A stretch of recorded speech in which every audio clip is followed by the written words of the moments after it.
Welcome back, my dear viewers. I'm back with another very interesting and informative video that I hope you'll enjoy. Make sure to stay with me until the very end because you won't want to miss what's coming next. So, without wasting any more time, let's jump straight into today's video.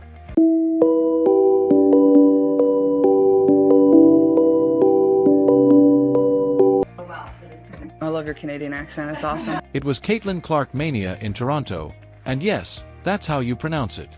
Caitlin and the Fever made their first trip to the Great White North.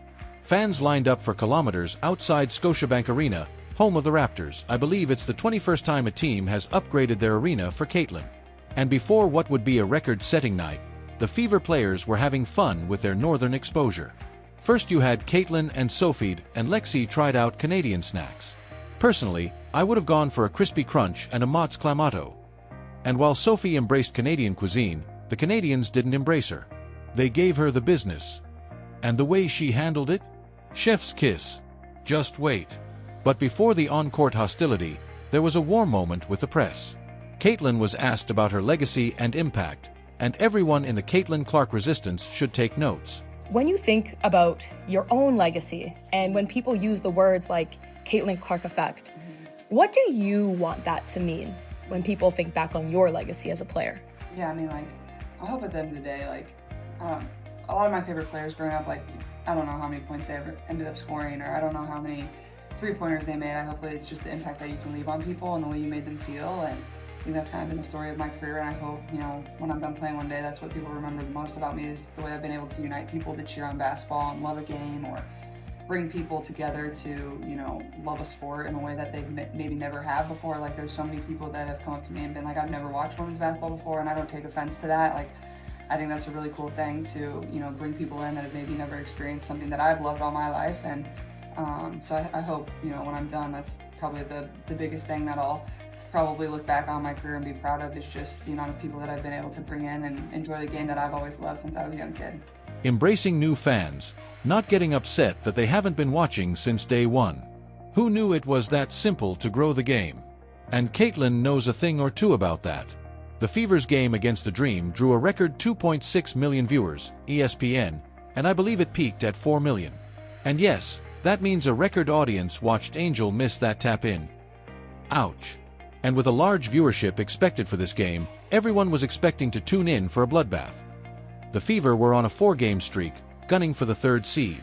Caitlin has been performing exceptionally well, recently earning the title of Player of the Week for the 4th time this season, the most of any player. Week for the 4th time this season, the most of any player. Like the video and drop an MVP in the comments to say congrats. Kelsey Mitchell, even though in the last game she needed that Angel Reese last-second miss to force overtime to get to the 20-point mark for the 19th straight game, she's been scorching hot. We had KK starting again. The Fevers are 5-0 when she does. Meanwhile, the Tempo are WNBA bottom feeders going into this game with an ugly 10-23 record. But with Brittany Sykes coming back from an 18-game absence and with Marina Mabrey in the mix, you never know what's going to happen on the court. And we got some fireworks. But to start, the Fever came out with guns blazing. Aaliyah with a sweet pass to Kelsey. Then Caitlin leads Kelsey beautifully. Then you got Caitlin with the moves for her first bucket of the game. And then she found Lexi for 2, giving her 4 points early. It must be the energy from the ketchup-chips. Anyway, it was 12-4, and the blowout seemed to be on because Kelsey just turned it on from there. She hit a 3 to make it 16-4, but then the Tempo finally started making some shots and started getting into it.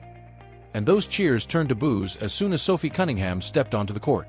Fast. Scan the QR code and subscribe today for just $14.99 a month. But wouldn't it be, instead of crying about it, that she came back and drained a 3, giving all the Toronto fans the Labatt Blue? Anyway, the big story was Kelsey Mitchell dropping 16 in the first quarter. And in the second, it looked like this game was done. Caitlin with the step-back 3. Then after Aaliyah Boston says, "Get that Kraft dinner out of my face," she was rewarded with a beautiful pass from Caitlin. Kelsey Mitchell showed Angel Reese how to score on a breakaway. Caitlin gets bumped and still gets it to go. 48-32, this was over. But the Tempo crawled back into it. And things were about to heat up. Early in the third, Kelsey got into it with, guess who, Marina Mabrey. And this is something you don't see much from Kelsey. I mean, read those lips. Don't effing do that again. Gotta love the pushback, and look at Marina. She wanted none of it. And this only fired Kelsey up. After Caitlin made a pair of threes to stop the bleeding, I mean, look at this one. She had time to hop out to Timmy's for a double-double on that one. Mitchell took over once again. Bang, bang, and bang. She had 29 at the end of the third. That's her 20th straight game with 20 points or more, tying the WNBA record. And it's a good thing because Caitlin was becoming a bit of a turnover, and Tammy and Lexi were missing wide-open threes. But then Kelsey disappeared. She didn't play for the whole fourth quarter. And the tempo just stayed in it and kept getting closer. But it seemed like it was all over when Sophie nailed this 3-pointer, put them up by 10 late. But then Marina hit 2 threes in a row and got it within 4. Now fortunately for the Fever, the tempo went cold after that, and the Fever escaped with a 101-95 win. Not the prettiest win, but it speaks to how good they are offensive when they need to be. I mean, Caitlin had 24 points and 7 assists. Turnovers were bad. Not her best game, but still MVP-level point production. And for her efforts, she became the fastest point guard in WNBA history to reach 700 points in a season. Kelsey, who was gone for the entire fourth, still finished with 29 points. Insane. And with that, we got another WNBA record. Caitlin Clark and Kelsey Mitchell have now each scored 20 points more in the same game 16 times this season, a single-season record for a dude.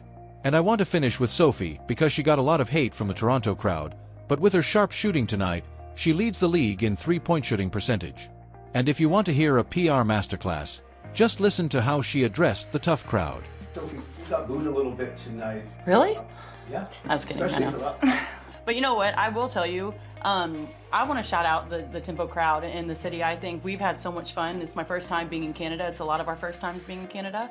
But the crowd was absolutely amazing. And, you know, I think that's what sports is all about. You're going to get boos, you're going to get cheers. But just the fact that they're so passionate, they're loud, and they're putting on for the city, I think it's amazing. So shout out to you guys for coming out and supporting. Call them disrespectful. That's how you do it. It's sports. Fans boo. Well played, Sophie. You got the last laugh, and the Toronto fans can drown their 10 and 24 sorrows in a 2-4 of Brava, the beer of summer. If you're still here, drop a trophy in the comments because you're a winner for sticking around. Thanks for watching.